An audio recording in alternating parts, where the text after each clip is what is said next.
right, everybody. I hope the outside environment is not too loud right now, but currently I'm walking to Houston Tillotson University. If you don't know, that's a HBCU in Austin, Texas. And I'm here because I got invited to attend their HBCU AI conference. So that's what I'm here for.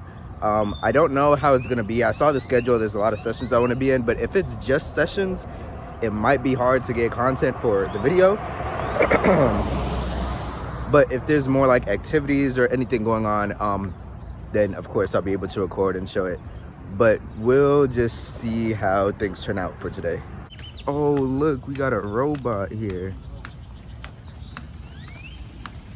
Let me get out of his way. Oh, he wants to say hi. What's up? That's pretty cool. It's called Benji, and it's just walking around. So, I mean, as you guys just saw, that was just a robot that walked past me.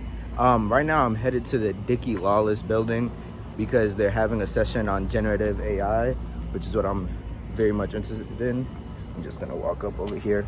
But that robot was really cool. Hopefully I see it again. It had a name. Its name was Benji. And that's just about all I know about it.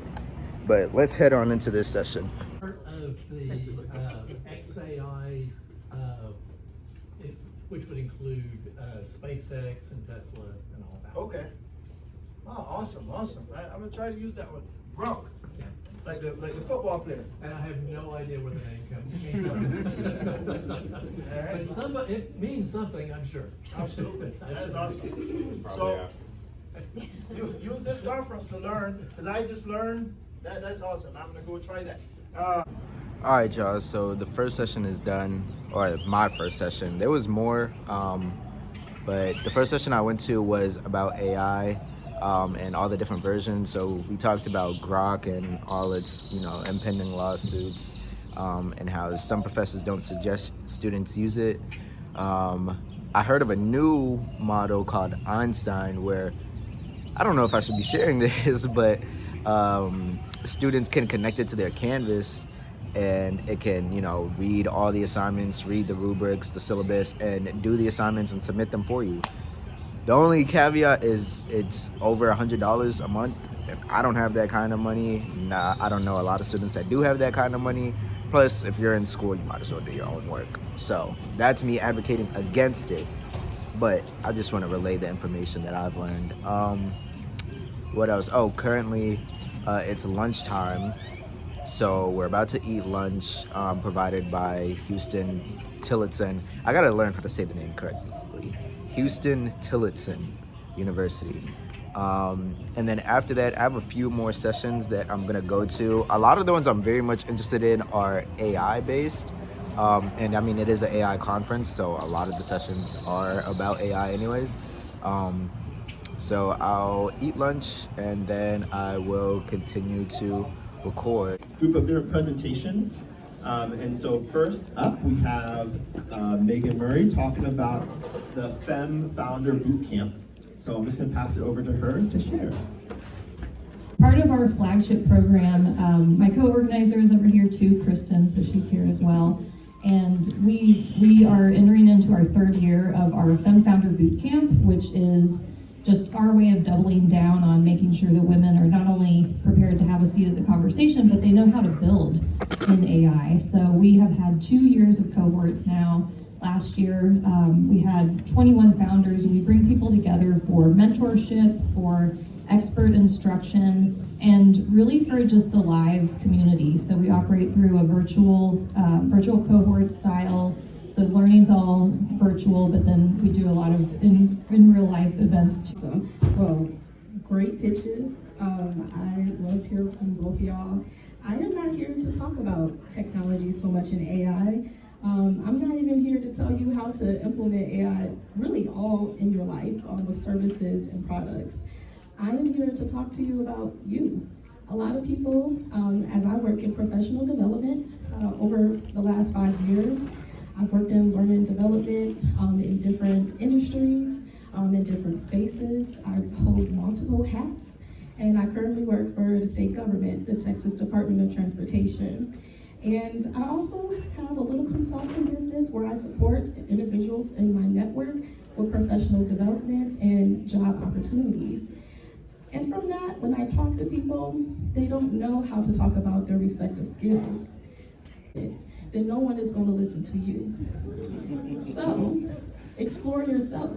She told me, record yourself and listen back to it. If you don't like what you are hearing, then no one else is going to like what you're hearing if you're doing a training. And that resonated with me. This was yesterday, 9 a.m. in the morning. So, explore yourself. Your mission is to develop the mindset of being your own explorer and influencer. She also told me to be your biggest fan. Don't be the biggest fan for anybody else. It's okay. Connect with people and support them. But to be successful in the space of AI, emerging technologies, and where we are headed as a world and country and communities, be yourself, be your biggest fan. Learn how to support yourself in these different spaces and take it easy. Okay, y'all, we just got done with lunch.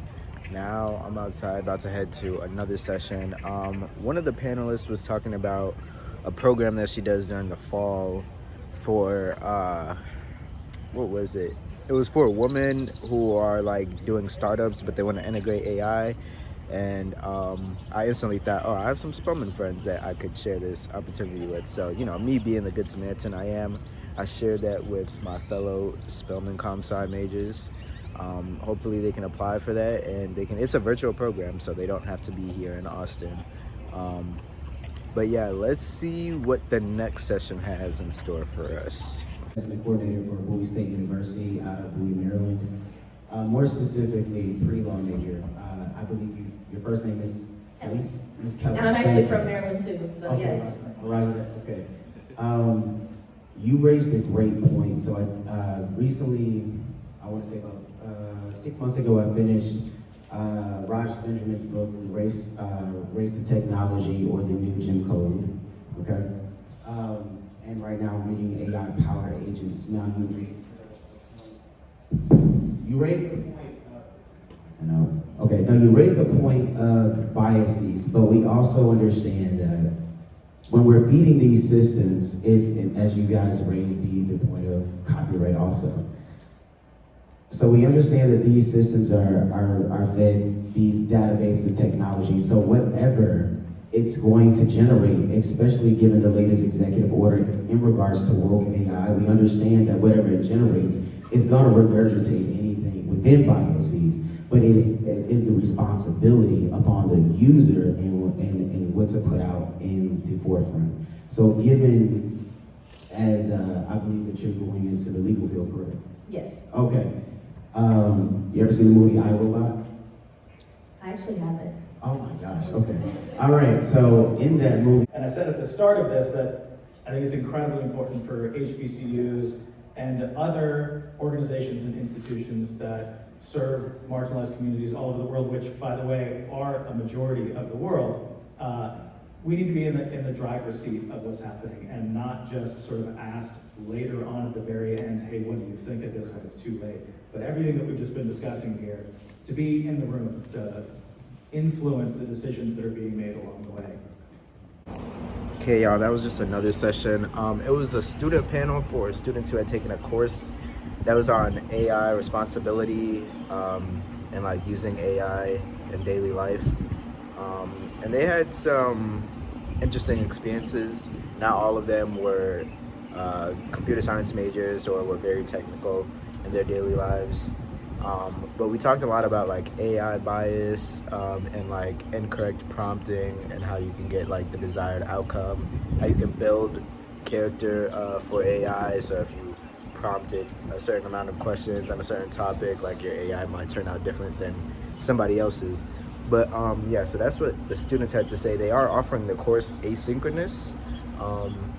I personally was not overwhelmed or interested in it, but for any of those people out there, I think I had a photo of what the actual name was called, but it's at HTU, and the name of the course, one moment, Responsible AI, Technology, Power, and Justice. And it's a bit windy, so I'm not sure how well you guys will be able to hear me. But since it's windy, I'm gonna put the camera back down and walk over to my next session. The students, what we advise students to do is to build before they ever feel ready. Nothing is perfect. Nothing is perfect. The argument for perfection is the reason why it is like you're saying you don't want life to continue. Because why life exists is because there is a next level of something. Apple today will bring out an iPhone 18 because when they were rolling out iPhone 17, they knew it's not perfect. So we can't wait for perfection before we build. We have to start. What percentage were non-technical students, non-engineers, or computer scientists? Or data scientists? Let me see if I can. I don't have the data off heart, but if I go to our website, perhaps I might be able to pull that out. Gotta close on the tabs first.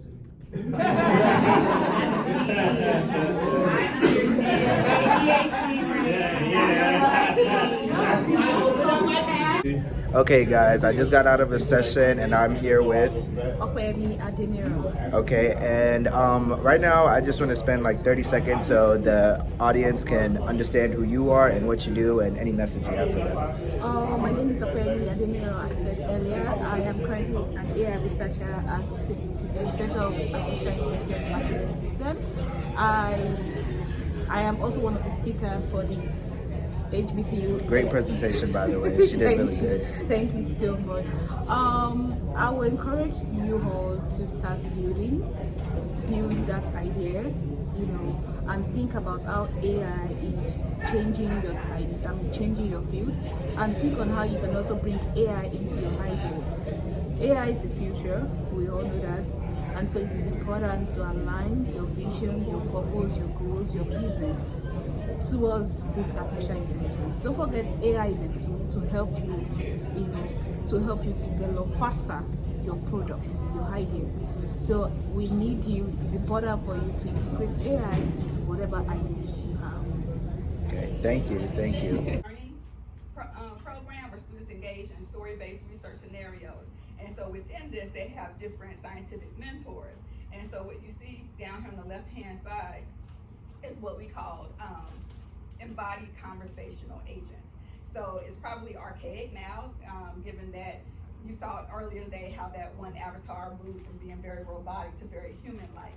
And so what we want to do is update all of these pieces. And so again, it's a proven course. And what our virtual reality, we want students to have this embodied sense that they're in a laboratory.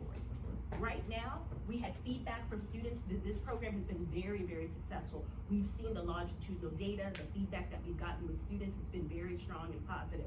However, they did give us feedback that sometimes the ECAs, the embodied conversational agents, some of the technology, the syncing was off, so they kind of felt like this wasn't as real or authentic of an experience, though they liked the engagement, right? Then we all know it's very difficult to look at anatomy on 2D sheets, and the course has a very linear feeling, right? So I knew that this was a perfect opportunity to think about what if we could create an immersive laboratory that students could go into, right? And really interact with 3D models. But then the other piece in thinking about generative AI, because everyone was asking about generative AI as well, we wanted to think about these embodied agents. At this point, they're just videos that run in a sequential order, and they're already pre-recorded. So it means that every student is getting the exact same information, right? And it may or may not satisfy their curiosity or their question.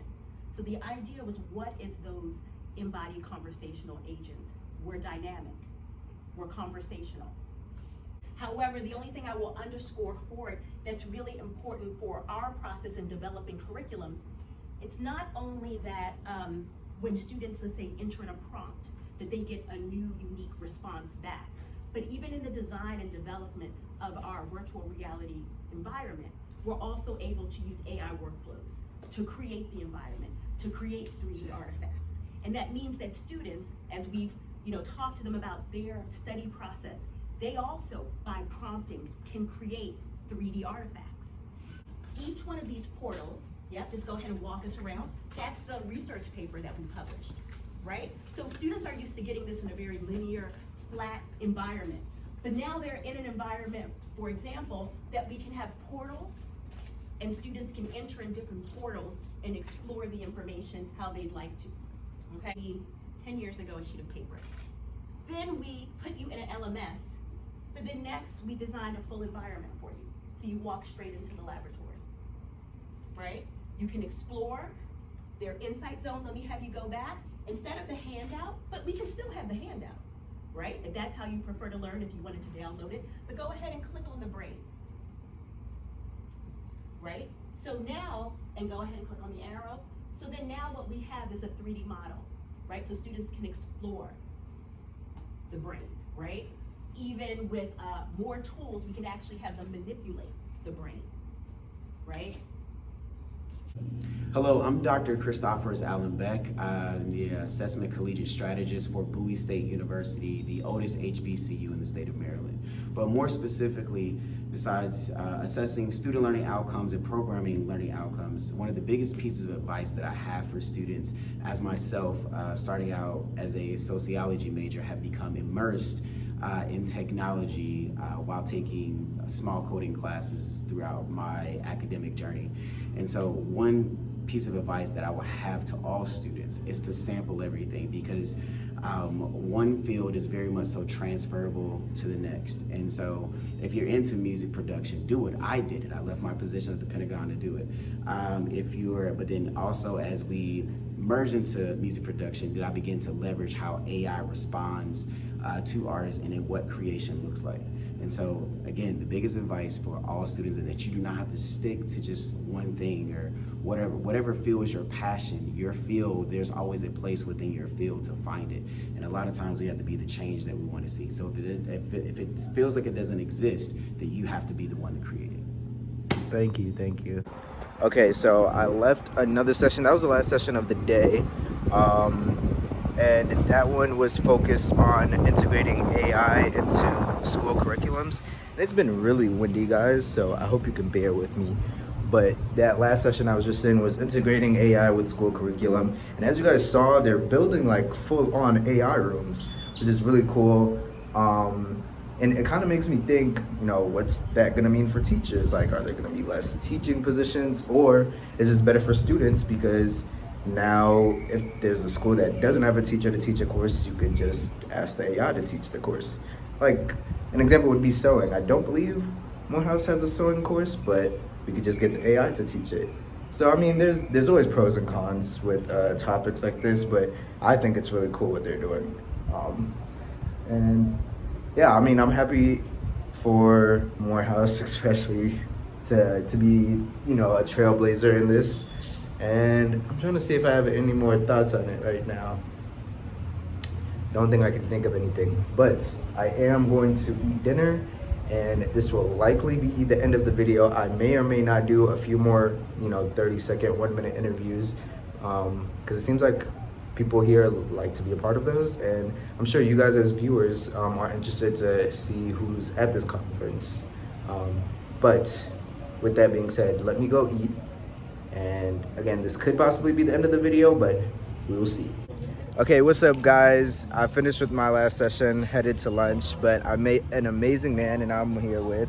It's with Lewis, class of 2007, Morehouse College. Okay, great. And I'm kind of just hoping you can just introduce yourself, do whatever intro you have, your elevator pitch, and then any advice or anything that you'd like to tell viewers who are most likely also undergrad students as well. Excellent. It's with Lewis, Senior Vice President for Strategic Partnerships and Institutional Programs at UNCF, or the United Negro College Fund. If I had to give one piece of advice to an undergraduate student, I would tell them, look for the opportunities and lean into them. If I look back on my career, I couldn't tell you that I would be here today, but what I can tell you is that every step I took was an opportunity generating one. So there's fear, there's nervousness, there's probably even some doubt, but lean in and you'll figure it out. promise you. Yeah, and then you also mentioned your first job working with McKinsey and how you thought it was a dream job, but it didn't turn out being so. Could you just for the camera, repeat what you had said to me and tell me what you learned from that experience? Yeah, at the end of the day, to land McKinsey was the dream job at Morehouse College, and I was excited to be one of the few that got that opportunity. But after 3 years trying it both in Atlanta, throughout this country, and living in South Africa while working there, I realized not really for me. At the end of the day, waking up to work on the bottom line for someone else wasn't something I was passionate about. I love education. I believe education has the power to change the world, and now I get to do that. And the truth of the matter is, I'm just as influential and perhaps just as padded, if you get my drift, doing what I want to do, not what I thought is the best thing to do. Yeah, awesome. Thank you so much. All right, guys, I met another lovely lady, and I'm here with Dr. Fallon Wilson. Dr. Fallon Wilson, and I'm really just asking you to just give a quick intro and any piece of advice you might have for other grad students. I say enjoy college. I mean, enjoy it, go to all the social activities, be open to new thoughts, don't neglect your studies, but enjoy your time because you won't get it back. It's different when you go to grad school, when you go to medical school, law school, you will have a different mindset then. Here, in these hollow halls of HBCUs and colleges, enjoy meeting new people and having great conversations. And strolling with your sororities and fraternities, enjoy. That's a big one. Enjoy your life. Yeah. And then one more question. So being among the tech field, what's something that you've noticed or something that you want people to know? I want you to know that you don't have to wait. You don't have to work at a tech company. You don't have to wait to be hired. You can create your own tech product, your own tech policy, your own tech research firm. You are the author of your future. Not a company. And that's some lovely advice. Thank you again so much. Thank you. All right, y'all. So that's gonna conclude today's video. I believe I did say in the intro that the whole video was gonna be me going to an AI conference in Austin. It's an HBCU AI conference. When I'm editing, hopefully I see that I did have a formal intro, but if not, my apologies. Anyways, yeah, you guys kind of just got to see me go throughout the day, throughout the conference. There is going to be more sessions tomorrow, but it's more or less the same thing. And I also have to catch a flight back to Dallas tomorrow, so I will not be vlogging. But big thank you to everyone who's watched. I definitely want to advocate for everyone who's an undergrad student to try and partake in some sort of conference. If you watch my other videos, I've been to DevCon, I've been to a supercomputing convention. So, I mean, all those experiences are fun. You know, you learn new things, meet new people, which is always great. Networking is very important. But yeah, I don't want to make this any more longer than it has to be. Thank you guys again for watching, and stay tuned for the next video.